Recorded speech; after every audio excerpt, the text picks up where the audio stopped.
Hi friends, this is paper number EL4501, Fabrication of IC, taken by Dr. M.R. Gadvi.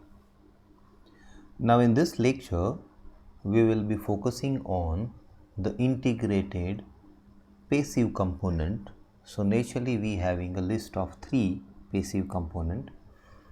One is resistor, second is capacitor, third one is the inductor.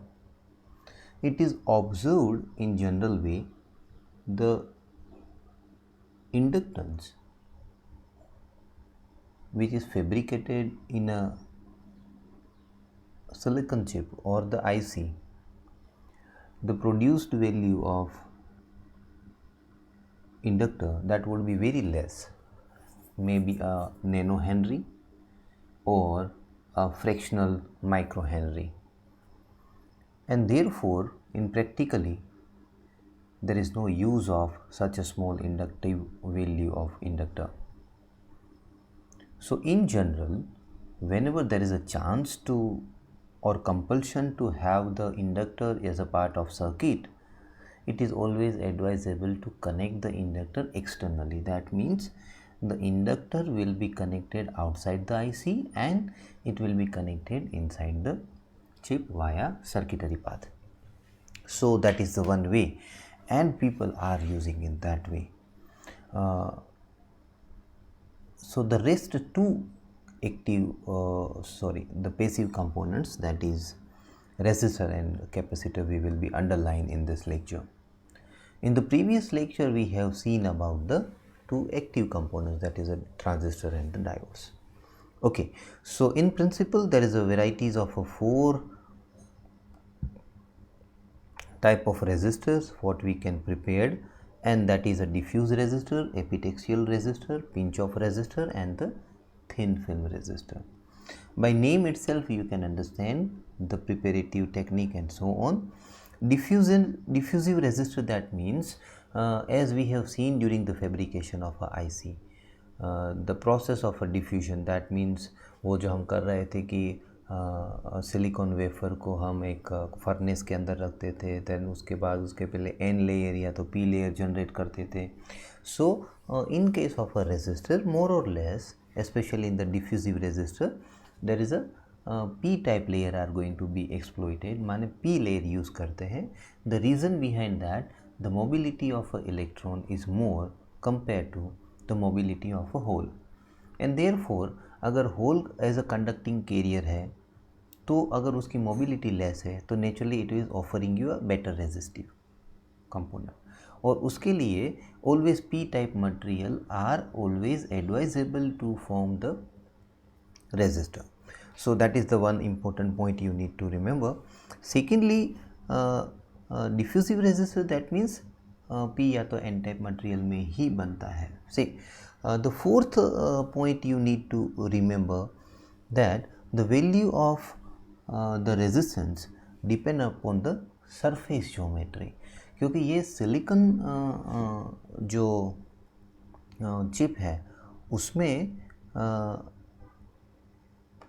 thickness is immaterial, so width and length are the main measuring tool over there.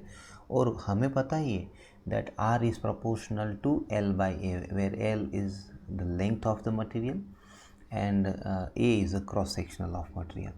But अगर आप IC की बात करें तो in general the thickness is very much negligible compared to the length and width. सो यहाँ पे ऐसा कुछ सिनारियो जनरेट हो रहा है. आगे की स्लाइड में हम देखेंगे कि कैसे एग्जैक्टली सरफेस ज्योमेट्री पे ये डिपेंड करता है. Okay, so to calculate a resistance in a IC, so you have to think about the surface geometry. माने आपको एक स्क्वायर मिल, जैसे कि आप एक नया यूनिट इसमें सीखे, the mil MIL in the CIA1 we have discussed, that is the 1000th part of inch. So 1 inch divided by 1000, that is the measurement is referred as a meal, and meal MIL meal, which is widely used in the case of fabrication of a IC. So anyway, so let's go to the next. तो sheet resistance कैसे measure करेंगे, surface geometry कैसे picture में आई। तो आपको पता है कि R is proportional to L by A. Okay, now consider a square of this, because आप जब डिफ्यूजिव लेयर जनरेट करते हो, so layer thickness will be hardly 1 micron and length will be some around few microns. So in context to the length, the thickness will be partially, you can think about it is like not overlook, but you can underline the length and the width only. सो यहाँ पे ऐसे ही एक जो diffusive material आपने spread up किया, उसमें से एक स्क्वायर आपको एज्यूम करने के लिए बोल रहे हैं। सो जितनी आप लेंथ लो उतनी width low. So L by L of a material which is having a resistivity some around, let us say, rho, and the thickness of this particular layer what you have developed on the in the fabrication on the chip, माने silicon chip के ऊपर आपने जो layer generate किया वो layer की thickness मान लो कि T है। ओके, सो लेट मी, यहाँ पे जैसे लिखा है कि cross sectional area is L into T, वो शायद आपको ना दिखाई दे, तो मैं आपको एक फिगर ले जाता हूँ। तो जैसे कि ये एक cross sectional area of the diffusive material, जो सिलिकॉन वेफर पे आपने एक लेयर बनाई जिसकी थिकनेस T है, और आपका लेंथ चाहे कितनी भी हो, विड्थ चाहे कितनी भी हो, लेकिन out of that length and width we are choosing only a square having the resistivity is uniform, because आपका डिफ्यूजिव मटेरियल इम्प्योरिटी के साथ फिक्स था। So resistivity will be common, constant rather, और इस पे से आप एक स्क्वायर टुकड़ा सिलेक्ट कर रहे हो, that is L by L। Am I clear with this? तो अगर यहाँ का क्रॉस सेक्शनल एरिया देखो तो ये L होगा और ये थिकनेस T है, so area will be A into T। Okay, let's go back to our original discussion. So this cross sectional area comes out to be L into T. ठीक है। Now if I want to calculate the sheet resistance, so S को मैंने यहाँ पे suffix में S लिख दिया है, so you come to idea that it is about the sheet resistance. Sheet माने a layer, a very thin layer, right? Paper sheet जैसे बोलते हैं वैसे। So RS, so RS is equal to L by A, so L by A is equal to A cross sectional area, A is equal to L into T, right. And proportionality constant remove करने के लिए मैंने resistivity से multiply कर दिया, so it's a rho by rho L upon L cross T, और L into T, L get cancel and that is become rho by T। अगर यहाँ पे देखो तो थिकनेस कांस्टेंट है आपकी शीट की through out the length of your IC, जितना भी IC में आपने रेजिस्टर बनाए हुए पूरे सेगमेंट में थिकनेस कांस्टेंट है, एम आई राइट, और रो भी कांस्टेंट है। तो इसका मतलब ये हुआ कि RS है वो कांस्टेंट रहना चाहिए, सो RS will be constant in that case. और इसीलिए शीट रेजिस्टेंस से आप पूरा IC चिप में जितने रेजिस्टेंस का लेयर का IC में रेजिस्टेंस का जितना लेयर डेवलप किया है वो पूरे लेयर की आप रेजिस्टेंस कैलकुलेट कर सकते हो। Am I clear with this? Okay, so ideally this is what we are seeing, that R is proportional to L by A, और L by A is आपका लेंथ और विड्थ इक्वली है, सो L की जगह मैंने W ले लिया, तो W into T, so that is a cross sectional area, क्योंकि मैं शीट रेजिस्टेंस यूज़ कर रहा हूँ, और L by T is your sheet resistance, so it become the rho by T is your sheet resistance, so RS मैंने ले लिया और L by W as it is. So the prescribed resistance what you want to design for your fabricating chip, that you can speculate via this equation, that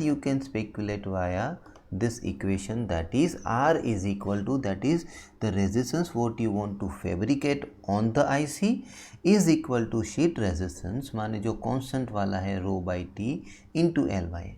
तो वैसे देखा जाए तो ये आपके 4 टर्मिनोलॉजी वाला इक्वेशन हुआ।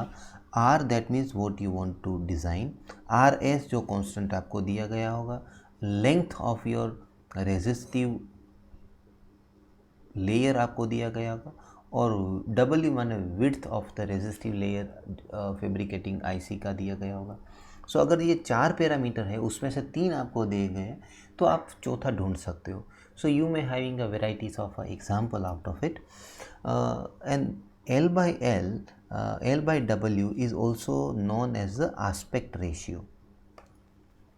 Okay, so this is aspect ratio से नाम से जाना जाता है।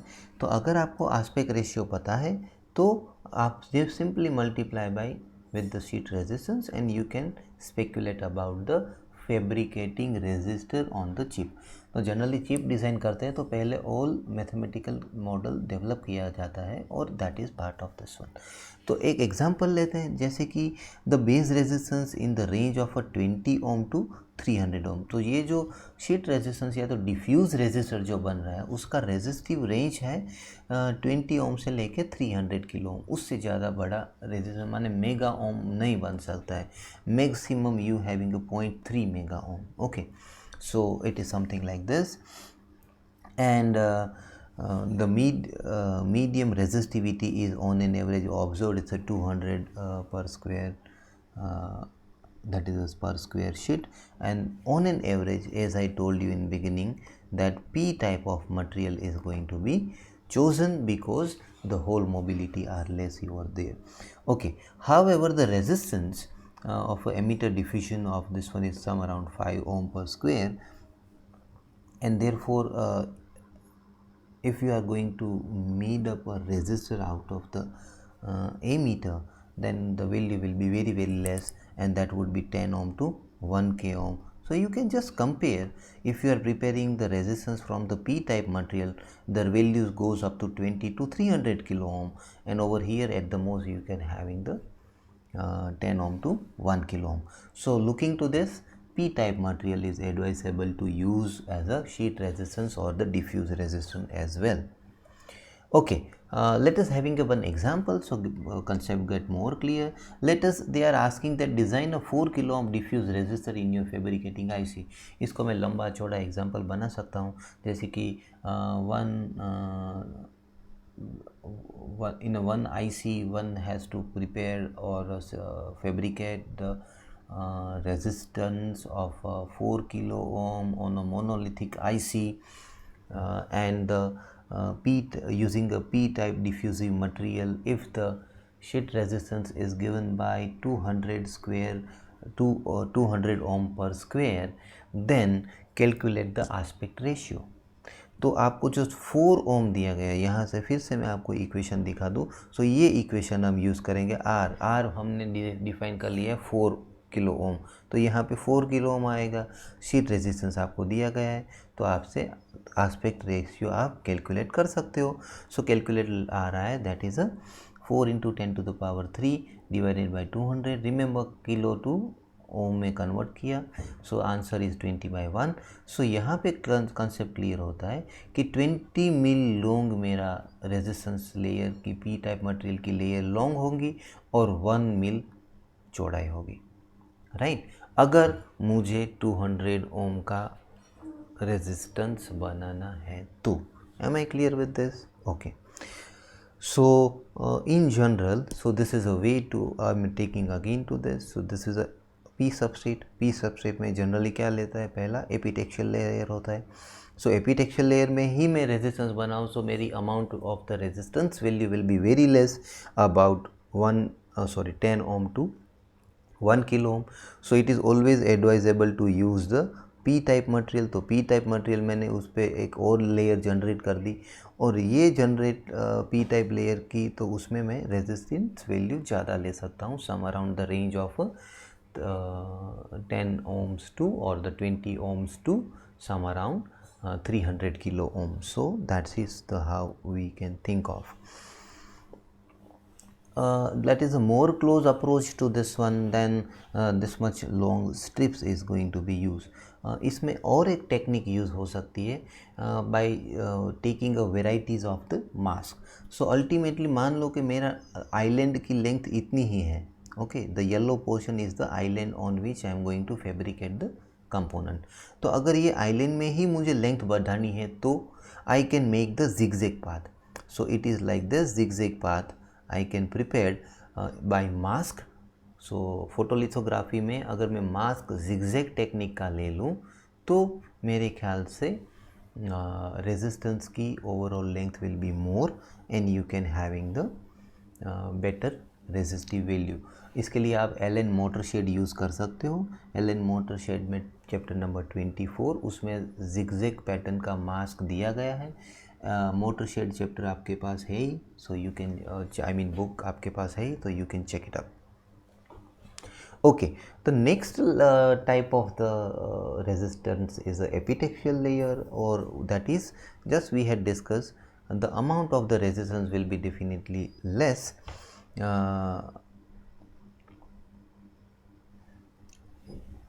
But the small variations they have done in the epitaxial layer, and that is you have to change the doping quantity of this one, and large value of the resistance than possible in the emitter and can be achieved by the collector region of it.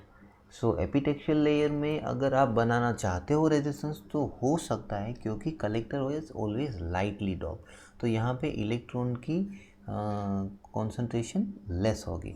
So epitaxial layer में करना है तो और एक trick use करनी पड़ेगी, and that would be the n plus channel you have to develop on the end of this one.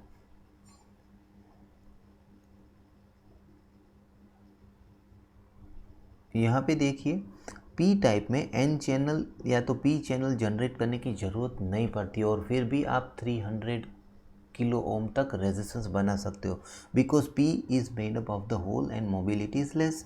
But अगर epitaxial layer में अगर आप transistor I think sorry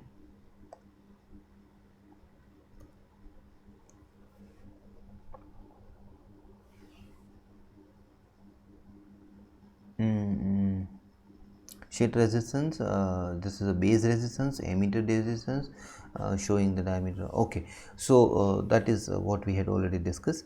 So epitaxial layer में we had developed the n plus channel. By doing this we can making a ohmic contact, and sometime the stripped metal connectors are also going to be used. By having this type of the connections, we can use the epitaxial resistor, and the very good amount of the sheet resistance you can develop, and they have mentioned. अब question ये होता है कि इतनी बड़ी range क्यों हो गई 1 to 10 किलो ओम पर square, and that is one can very understandable. It's do depend on the resistivity, क्योंकि रेजिस्टिविटी कैसे डिपेंड होगी, तो जितना आप डोपिंग करोगे जितने number of electrons will be released और जितने नंबर ऑफ फ्री इलेक्ट्रॉन होंगे that will decide your resistance. अगर फ्री इलेक्ट्रॉन्स आर लेस, माने डोपिंग क्वांटिटी आपने इम्प्योरिटी लेवल कम डाला, तो proportionally less number of the release electron in your silicon crystal. Silicon crystal में electron less हुए तो it will offer more resistance, right. So fabrication of IC में resistance या तो कोई कैपेसिटर डिफाइन करना, it's depend on 2-3 parameter right from the beginning of a doping quantity to the last one. There is one always limitation कि few 10 kilo ohm से ज़्यादा आप resistance नहीं बना सकते हो, चाहे वो शीट रेजिस्टेंस हो, आई मीन चाहे वो डिफ्यूज़ रेजिस्टेंस हो या तो एपिटेक्शियल लेयर हो. Basically is both are the diffuse resistors. वो पी लेयर में बन रहा है, ये एन लेयर में बन रहा है, उतना ही फ़र्क है, राइट. लेकिन अगर ज़्यादा मेगा ओम बनाना है तो so that is a one methodology which is known as a pinch of resistor, and the pinch of resistor that means it is a part of a n type of layer. उसमें ही आप resistor बना रहे हो, लेकिन उसमें ही resistive value बढ़ाने के लिए आपने पी टाइप लेयर जनरेट किया, बिकॉज बार बार मैं बोल रहा हूँ कि पी टाइप लेयर की होल मोबिलिटी की is very less compare to electron mobility. So preferable resistance for higher value it's always p type layer. तो मैंने पी टाइप लेयर बनाया, किसमें, एपिटेक्शियल लेयर में. उसके बाद यहाँ पे एक डार्क जोन दिख रहा है आपका, so that dark zone will be the n type layers. But that n-type layer is we are just making to reduce the width of pinch portion. माने पी लेयर की क्रॉस सेक्शनल विड्थ मुझे reduce करनी है।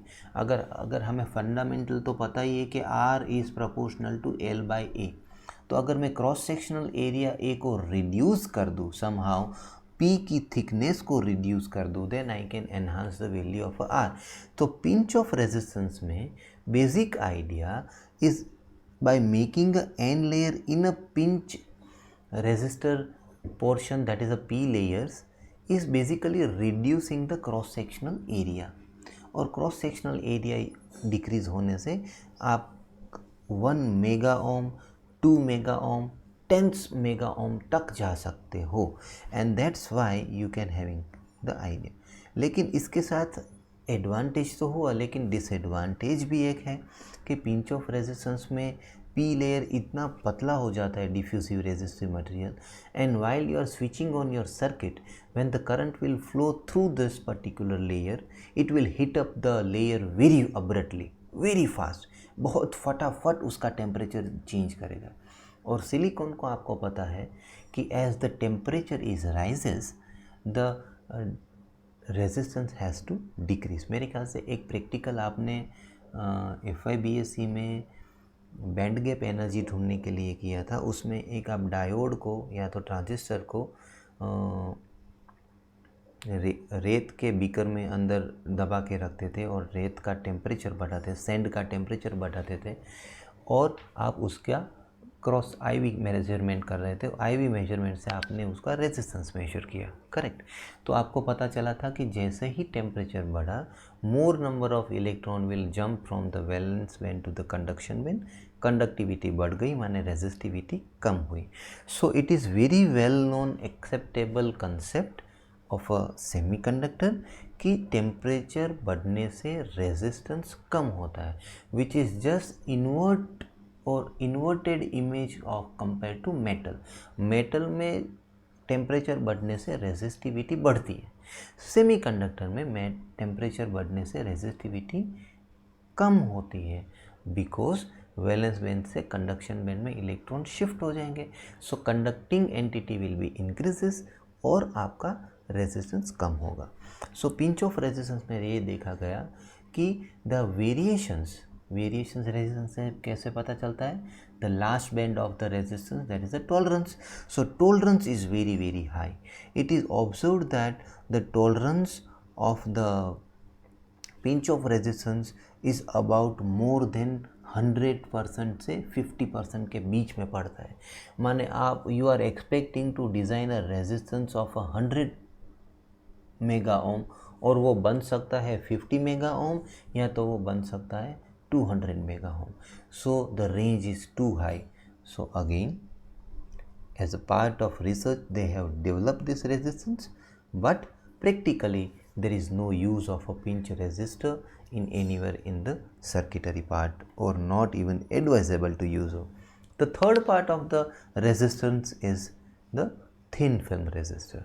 The thin film resistor is the resistors which are used using the film.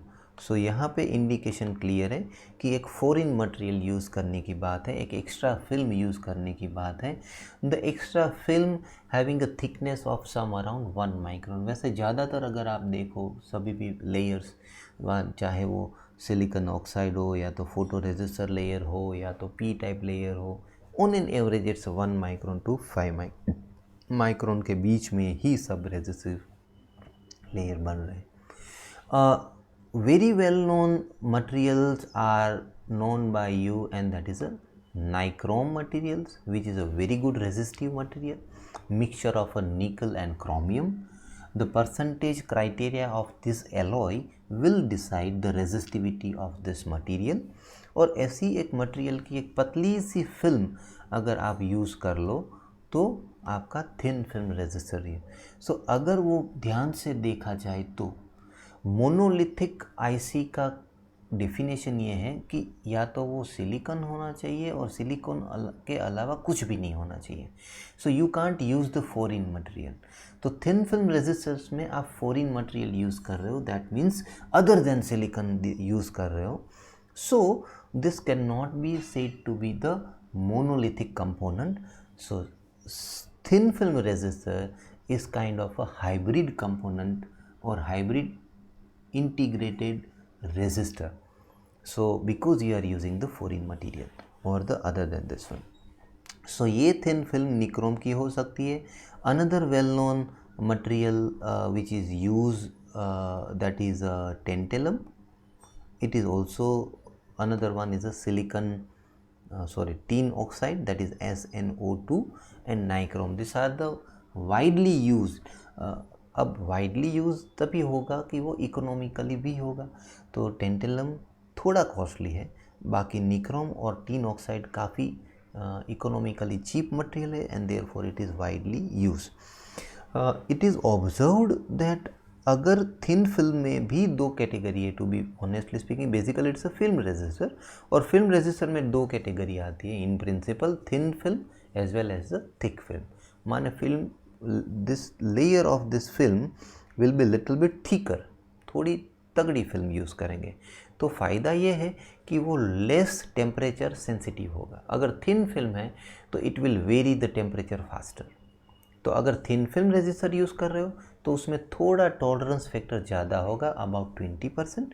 अगर thick film use कर रहे हो तो उसमें टॉलरेंस परसेंट कम होगा, माने change of resistance with respect to temperature will be less. So thick film resistor is more stable, thin film resistor in a IC is little bit sensitive and both are widely used. और यहाँ पे आप देखो कि range is 20 to 50 k ओम आप use कर सकते हो. और ये फ़ायदा ये है कि this is very much sensitive, क्योंकि इसकी टॉलरेंस फैक्टर तो थिन फिल्म की मैक्सिमम 20% ही आएगी, लेकिन डिफ्यूजिव मटेरियल में देखा जाए तो 30 से 40% तक डिफ्यूजिव रेजिस्टर्स या तो एपिटेक्शियल रेजिस्टर्स में टॉलरेंस फैक्टर है. So in nutshell thin film resistor is the best resistor among the all resistance offered by the integrated resistor techniques. And I stop here. The next and last lecture that would be the about the integrated fabrication of a capacitor. Thank you so much. Be safe, stay home and be safe. Goodbye.